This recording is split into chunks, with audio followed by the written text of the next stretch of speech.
یہاں ایک ایسی دکان ہے جس میں کوئی دکاندار نہیں ہوتا. اس میں کوئی شخص مال لا کر بھی نہیں رکھتا بلکہ وہ خود بخود آ جاتا ہے. اس دکان کی کوئی حفاظت بھی نہیں کرتا لیکن یہ ہر قسم کی چوری اور ڈاکے سے محفوظ رہتی ہے. یہی نہیں بلکہ اس دکان پر بکنے والی اشیاء جس فیکٹری میں تیار ہوتی ہیں اس میں بھی کوئی کام کرنے والا نہیں ہے. خود ہی ساری مشینیں چل رہی ہیں اور طرح طرح کی چیزیں ان میں سے نکل رہی ہیں. اور تو اور ان مشینوں کی کوئی رکھوالی بھی نہیں کرتا، حتیٰ کہ اس پوری فیکٹری کا کوئی مالک تک نہیں ہے. میری بات تو خیر چھوڑیں، لیکن اگر یہ بات آپ کو دنیا کا بڑے سے بڑا فلسفی یا دنیا کی تمام یونیورسٹیز کے پروفیسرز مل کر بھی کہیں تو کیا آپ ان کا یقین کر لیں گے؟ یا آپ کا خیال یہ ہوگا کہ ان سب کا دماغ چل گیا ہے؟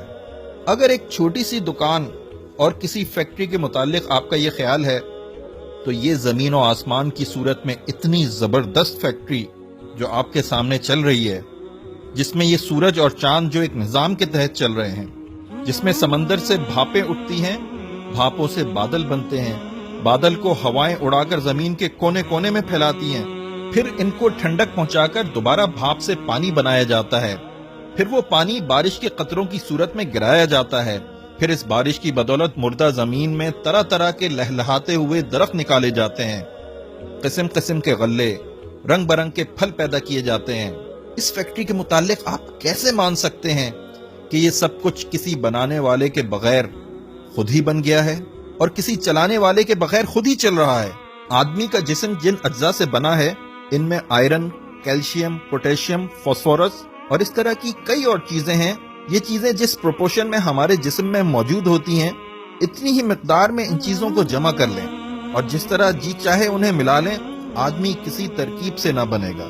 پھر یہ کیسے مانا جا سکتا ہے کہ ان بے جان چیزوں سے مل کر دیکھتا، بولتا، سنتا، چلتا پھرتا انسان بغیر کسی بنانے والے کے بن گیا؟ ماں کے پیٹ کی ایک چھوٹی سی فیکٹری میں کس طرح یہ انسان تیار ہوتا ہے؟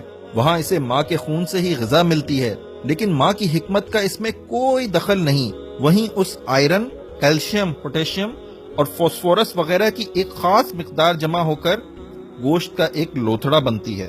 پھر جہاں آنکھیں بننی چاہیے وہیں آنکھیں بنتی ہیں، جہاں کان بننے چاہیے وہیں کان بنتے ہیں، جہاں دماغ بننا چاہیے وہیں دماغ بنتا ہے، اور جہاں دل بننا چاہیے وہاں دل بنتا ہے.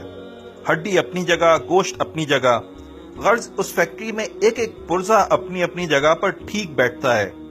پھر اس میں جان پڑ جاتی ہے، دیکھنے اور سننے کی طاقت، چکھنے اور سونگھنے کی طاقت، بولنے اور لکھنے کی طاقت، سوچنے اور سمجھنے کی طاقت، اور نہ جانے کتنی بے حد و حساب طاقتیں اس میں بھر جاتی ہیں. اس طرح جب انسان مکمل ہو جاتا ہے تو پیٹ کی وہی چھوٹی سی فیکٹری جہاں 9 مہینے تک وہ بن رہا تھا خود اسے باہر دھکیل دیتی ہے. اس فیکٹری سے ایک ہی طریقے پر لاکھوں انسان روز بن کر نکل رہے ہیں، مگر ہر ایک کا نمونہ جدا ہے، شکل اور رنگ جدا، آواز، قوتیں اور قابلیتیں جدا، طبیعتیں اور خیالات جدا، اخلاق اور صفات جدا. یہ ایک ایسا کرشمہ ہے جسے دیکھ کر عقل دنگ رہ جاتی ہے. اس کرشمے کو دیکھ کر جو شخص بھی کہتا ہے کہ یہ کام کسی زبردست حکمت، زبردست قدرت، زبردست علم اور بے نظیر کمالات والے اللہ کے بغیر ہو رہا ہے، یہ ہو سکتا ہے، یقیناً اس کا دماغ درست نہیں. اس کو عقل مند سمجھنا عقل کی توہین ہے.